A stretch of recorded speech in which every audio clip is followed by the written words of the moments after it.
Hola a todos y bienvenidos a Biblioteca Resumida. Aquí encontrarás los mejores resúmenes de libros, perfectos para aquellos que aman la lectura, pero que no siempre tienen el tiempo para leer cada página. Si te gusta el contenido, no olvides suscribirte al canal para no perderte ningún resumen. Vamos a empezar. Resumen de El Imperio Invisible de Stulin Daniel. Capítulo 1. La violación económica de Rusia. Rusia, tras la caída de la Unión Soviética en 1991, se convirtió en el escenario perfecto para una operación de saqueo sin precedentes. En apariencia, el país se abría al mundo con la promesa de transición hacia el capitalismo y la democracia. Pero detrás del telón se tramaba otra cosa. El Imperio Invisible, esa coalición de poder en la sombra integrada por oligarquías, bancos internacionales, mafias y servicios de inteligencia, había decidido que Rusia debía ser desmembrada, financieramente desangrada y puesta de rodillas. Estados Unidos, bajo el disfraz de ayuda económica, dirigió una campaña encubierta para desestabilizar el rublo soviético. Documentos internos del FBI revelan que el verdadero objetivo era llevar a cabo una yihad económica, para aplastar al Estado comunista mediante el colapso de su divisa. El saqueo fue brutal. Se estima que hasta $500.000 millones fueron sustraídos de la economía rusa, involucrando a instituciones como el Harvard Endowment, el Banco de Nueva York y gigantes financieros de Wall Street. Pero también participaron actores oscuros como la mafia calabresa, la Ndrangheta y la rusa, que se apoderaron de los recursos estratégicos: oro, petróleo, platino, piedras preciosas, madera. La mecánica de la operación era fría y quirúrgica. Grandes cantidades de rublos se vendían a precio de ganga a mafias internacionales. A pesar de ser moneda devaluada, los criminales sabían que, repatriados al país mediante bancos controlados por la mafia, esos rublos podían adquirir activos valiosos a través de la corrupción generalizada. El primer directorio del KGB, encargado de la inteligencia exterior, junto al sexto directorio, advirtieron la gravedad de lo que se avecinaba.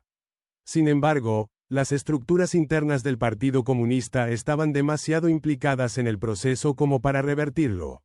Fue el propio gobierno soviético quien, al final, ordenó al KGB embarcarse en una operación de saqueo estatal, vendiendo materias primas en el extranjero, blanqueando capitales y asegurando la supervivencia de sus élites mediante cuentas en Suiza, Austria y Liechtenstein. Un informe parlamentario posterior lo confirmó. El partido había iniciado una estrategia para esconder propiedades y recursos acumulados a costa de la nación. Se crearon bancos controlados por la mafia, empresas tapadera y entramados financieros ilegales para exportar divisas y apropiarse de las riquezas rusas. El proceso fue tan eficaz como devastador. Rusia quedó sumida en una crisis económica, social y moral, mientras sus élites, cooptadas por el Imperio Invisible, se aseguraban el futuro. Aquello no fue una transición económica, sino una operación de guerra financiera. La globalización, bajo el control de una oligarquía transnacional, había vencido al Estado-nación. Rusia, en aquel momento, fue el laboratorio del nuevo orden mundial. Capítulo 2. La guerra del Club Bilderberg en Kosovo. En el corazón de Europa, Kosovo emergió como el epicentro de una guerra cuidadosamente diseñada por el Imperio Invisible. Más allá del relato oficial de intervención humanitaria, lo que se desarrolló allí fue un teatro geoestratégico para el reordenamiento de la península balcánica y el fortalecimiento de la OTAN como brazo armado del nuevo poder global. El conflicto no fue espontáneo. El Club Bilderberg, junto con el Consejo de Relaciones Exteriores y la Comisión Trilateral, identificó los Balcanes como una región clave para la expansión del poder occidental, especialmente tras la disolución de Yugoslavia. Kosovo, con sus vínculos históricos y simbólicos, se convirtió en una ficha clave. La estrategia incluía el debilitamiento de Serbia, último bastión de resistencia nacionalista, y la creación de una base militar estratégica en el corazón del continente. El Ejército de Liberación de Kosovo, USK, que oficialmente era presentado como una fuerza de resistencia al autoritarismo serbio, fue en realidad una organización paramilitar financiada por redes internacionales de narcotráfico y respaldada logísticamente por agencias de inteligencia occidentales. Sus líderes mantenían vínculos directos con mafias albanesas y organizaciones criminales de Italia y Turquía, generando millones de dólares con el tráfico de heroína afgana hacia Europa. Esta droga, canalizada a través de los Balcanes, financiaba operaciones armadas mientras desestabilizaba la región. Daniel Stulin detalla cómo las decisiones del Club Bilderberg en sus reuniones anuales anticipaban los movimientos políticos y militares que luego se ejecutaban con precisión milimétrica. La guerra de Kosovo fue planificada con la finalidad de instalar la base Camp Bondsteel, una de las más grandes de la OTAN fuera de Estados Unidos. Esta base no solo aseguraba el control territorial de la región, sino que protegía los corredores energéticos clave entre Asia Central y Europa Occidental. El conflicto permitió también consolidar el uso de la guerra humanitaria como paradigma de intervención. Las campañas mediáticas, alimentadas por think tanks y agencias de comunicación controladas por las élites, transformaron a Milosevic en un nuevo Hitler, al tiempo que silencian los crímenes cometidos por el UCK, cuyos campos de entrenamiento eran supervisados por personal estadounidense en Albania. En medio de este escenario, el papel de la ONU quedó reducido a una formalidad. Las decisiones reales se tomaban en las cumbres privadas del Club Bilderberg, donde se definía el rediseño político de los Balcanes. Las reuniones secretas contaban con la presencia de diplomáticos, financieros, industriales del armamento y estrategas militares. Todos ellos, desde diferentes trincheras, formaban parte del engranaje del imperio invisible. La guerra en Kosovo no solo redibujó el mapa de Europa, sino que consolidó el modus operandi del nuevo poder global. Desestabilizar regiones, financiar conflictos mediante redes criminales, justificar intervenciones con argumentos humanitarios, y al final, controlar los territorios estratégicos mediante instituciones supranacionales o bases militares permanentes. Lo más escalofriante del capítulo no es la descripción de los bombardeos ni las limpiezas étnicas, sino la constatación de que todo estaba diseñado, anticipado, y ejecutado por actores que jamás rindieron cuentas. El Club Bilderberg no era una teoría, sino una estructura operativa con planes concretos.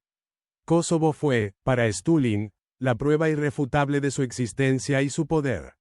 Capítulo 3. El punto débil del «aquí no pasa nada». La frase «aquí no pasa nada» se convirtió, según Stulin, en la mayor trampa cognitiva del ciudadano moderno. Bajo esa consigna se ocultaron operaciones financieras de escala colosal, fraudes institucionales, redes criminales y la construcción de un modelo de dominación que se fundamentaba no tanto en la fuerza bruta como en la apatía generalizada. El gran triunfo del imperio invisible fue convencer al mundo de que no existía. Durante años, se generó una arquitectura mediática que convirtió el escándalo en entretenimiento, el colapso económico en ciclos naturales, y la pérdida de soberanía en globalización. Las verdades incómodas, como los vínculos entre los gobiernos y las mafias, o entre la banca internacional y el narcotráfico, se diluían en una niebla de datos, eufemismos y negacionismo. Stulin desenmascara este mecanismo a través de pruebas documentales, testimonios y análisis estructurales. En el núcleo del engaño está el sistema financiero.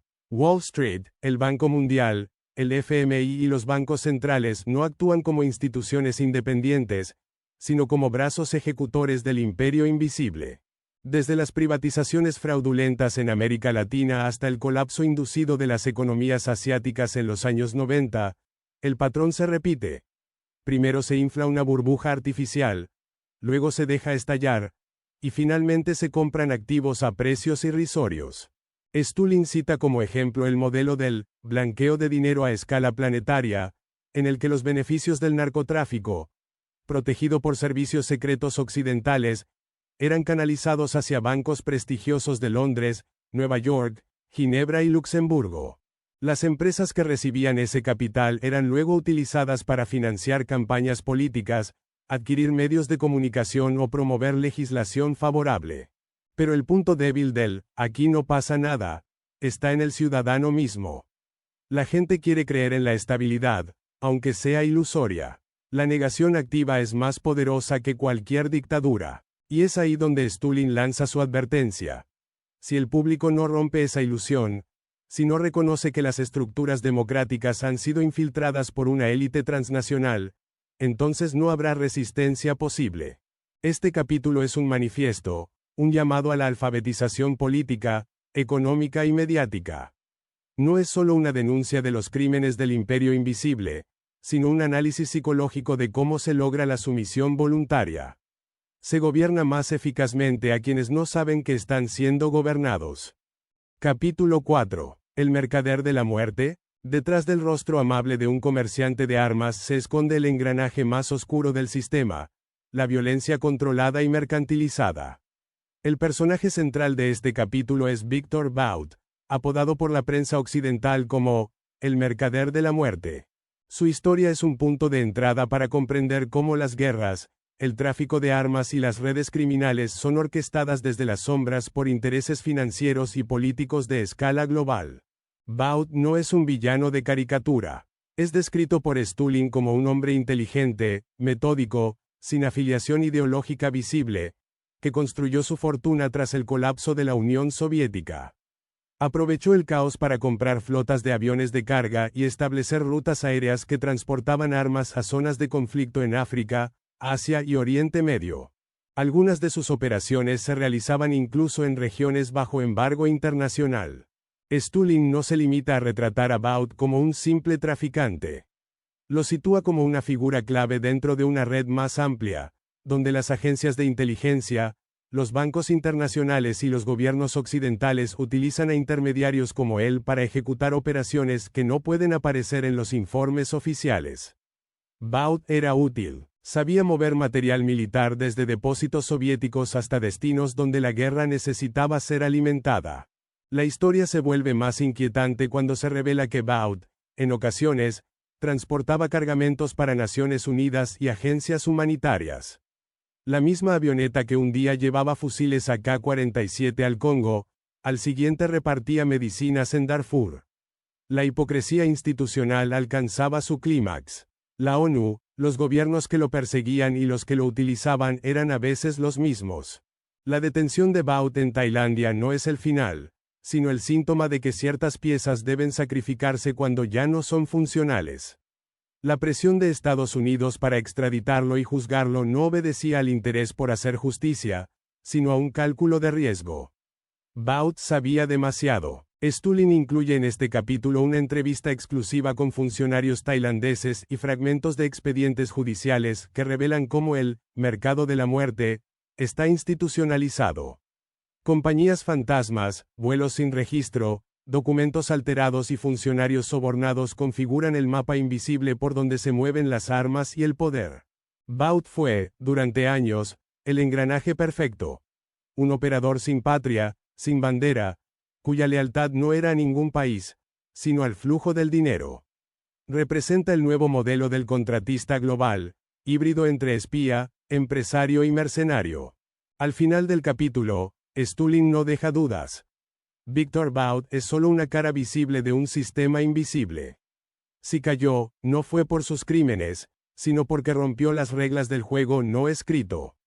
En un mundo gobernado por los intereses del imperio invisible, el que expone la maquinaria, o el que deja de ser útil, se convierte en enemigo. Capítulo 5. Ardides nucleares. Las armas nucleares no desaparecieron con la Guerra Fría. Tampoco se dispersaron al azar entre repúblicas exsoviéticas como parte de una transición caótica. Stulin demuestra que, en realidad, los arsenales nucleares fueron reconfigurados y canalizados por redes encubiertas de inteligencia y crimen organizado, con el propósito de alimentar conflictos regionales, chantajes diplomáticos y, sobre todo, de establecer un mercado negro regulado por el imperio invisible. Los años posteriores a la disolución de la URSS convirtieron a Rusia y a sus exrepúblicas en los principales proveedores de materiales nucleares. Se documentaron robos masivos de uranio enriquecido, plutonio y componentes de ojivas. El Ministerio del Interior ruso perdió el control sobre depósitos enteros, mientras los ladrones de ley, una casta de mafiosos inteligencia post-KGB, vendían acceso a búnkeres, científicos y tecnologías. Stulin detalla cómo los servicios secretos británicos, israelíes y estadounidenses infiltraron estas redes no para desmantelarlas, sino para redirigirlas. Algunos cargamentos fueron entregados a dictaduras africanas, a regímenes amigos en Asia o a intermediarios de zonas de conflicto como Pakistán o Irán. Todo bajo un patrón regulado. Crear amenazas para luego vender las soluciones. El tráfico no era solo de materiales, sino de conocimientos. Decenas de científicos nucleares rusos fueron contratados por empresas fachada que trabajaban en paralelo para agencias de inteligencia occidental. Estos, refugiados científicos, acababan enseñando a ingenieros de Corea del Norte, Irak o Siria a construir centrifugadoras o a enriquecer uranio. Las mismas potencias que denunciaban públicamente estos programas los nutrían desde las sombras. Uno de los ejes narrativos del capítulo gira en torno a los programas de desarme controlado, auspiciados por Occidente. Según Stulin, estos programas eran, en realidad, pantallas para recuperar material estratégico, repatriarlo o redistribuirlo a través de empresas privadas con vínculos al complejo industrial militar. El caso emblemático fue el programa Non-Lugar de Estados Unidos, que supuestamente compraba uranio y plutonio de la ex-URSS para garantizar su seguridad, cuando en realidad lo utilizaba para reabastecer su arsenal o revenderlo a terceros. Stulin relata una operación específica en la que un cargamento de 600 kilogramos de uranio altamente enriquecido fue desviado de Kazajistán a un centro secreto en Turquía, bajo la supervisión de una empresa que colaboraba con la CIA. El uranio, lejos de ser neutralizado, fue redistribuido en parte a un país del Golfo Pérsico como moneda de cambio geopolítica. La estructura que permite este comercio ilícito está compuesta por contratistas privados, agentes dobles, bancos offshore, y empresas registradas en paraísos fiscales. Baud, mencionado en el capítulo anterior, también operó en este circuito nuclear, transportando partes de misiles o sistemas de guía a través de Asia Central. En su análisis, Stulin subraya que el mundo nunca estuvo tan cerca del desastre nuclear como en los años 90. No por enfrentamientos entre superpotencias, sino por la proliferación silenciosa de armas controladas por actores no estatales y por gobiernos tapadera del imperio invisible. El miedo nuclear fue reciclado como herramienta de presión política, chantaje económico y control social. Mientras tanto, los ciudadanos del mundo creían estar a salvo en un mundo post-nuclear que nunca existió. Capítulo 6. Terrorismo atómico. La imagen del terrorismo que ofrecen los medios, una célula islamista escondida en una cueva afgana, armada con artefactos rudimentarios, es una distorsión deliberada. En este capítulo, Stulin reconstruye cómo el terrorismo atómico, lejos de ser una amenaza emergente, fue una estrategia planificada por las mismas estructuras que supuestamente luchan contra él. El caos, la inseguridad y el miedo funcionan como instrumentos de gobernanza del imperio invisible. Stulin se basa en fuentes de inteligencia de Estados Unidos, Israel, Rusia y India para demostrar que desde los años 90 existen dispositivos nucleares portátiles, las llamadas mochilas nucleares, fuera de control estatal. Algunos de estos artefactos, diseñados por la Unión Soviética, fueron vendidos a través de canales clandestinos a compradores en Oriente Medio, Asia y, posiblemente, América Latina. Estos dispositivos no son ficción. Están documentados, han sido rastreados, y su paradero actual es desconocido. Pero más allá de la tecnología, lo más perturbador es la lógica política detrás del uso del terrorismo atómico. Según Stulin, ciertos sectores del complejo militar industrial necesitan de amenazas permanentes para justificar presupuestos, legislaciones de excepción y operaciones internacionales. El atentado atómico, o su posibilidad, se convierte en una herramienta de poder. Los vínculos entre terrorismo y servicios de inteligencia son abundantes. Stulin cita a Sibel Edmonds, extraductora del FBI, quien denunció públicamente que miembros de alto rango del gobierno estadounidense estaban involucrados en redes de tráfico nuclear. Se mencionan también las conexiones entre el ISI, Servicio Secreto Pakistaní, y la CIA, que permitieron el crecimiento de redes que posteriormente serían presentadas como terroristas independientes. Uno de los casos más detallados es el de Aqu Khan, el científico pakistaní que diseñó el programa nuclear de su país y que, más tarde, vendió tecnología a Irán, Corea del Norte y Libia. Aunque fue presentado como un lobo solitario, Stulin argumenta que sus actividades contaron con respaldo, o al menos conocimiento, de los servicios de inteligencia británicos y estadounidenses, que utilizaron a Khan como instrumento de proliferación controlada. El capítulo también aborda la posibilidad de atentados de falsa bandera. Stulin sugiere que un ataque atómico controlado, ejecutado por un tercero y atribuido a un grupo terrorista, sería el pretexto perfecto para instaurar un estado de excepción global. Las estructuras jurídicas para ello ya están vigentes. Leyes antiterroristas, vigilancia masiva, suspensión de derechos fundamentales. Solo falta el detonante. En esta lógica, el terrorismo atómico no es solo una amenaza. Es un guión que aguarda ser activado en el momento político oportuno. Stulin cierra el capítulo con una advertencia inquietante. Si se produce un atentado nuclear en una gran ciudad occidental, antes de buscar a los culpables en montañas remotas, conviene mirar en los salones donde se reúnen las élites. Porque tal vez el hongo radiactivo no sea un accidente del extremismo, sino el humo de una decisión tomada con precisión burocrática. Y hasta aquí el resumen de hoy en Biblioteca Resumida. Espero que te haya gustado y que te animes a leer el libro completo. Si te pareció útil o interesante, no dudes en darle un pulgar arriba, eso nos ayuda muchísimo. También te invito a suscribirte al canal para que no te pierdas los próximos resúmenes. Gracias por vernos y hasta el próximo libro.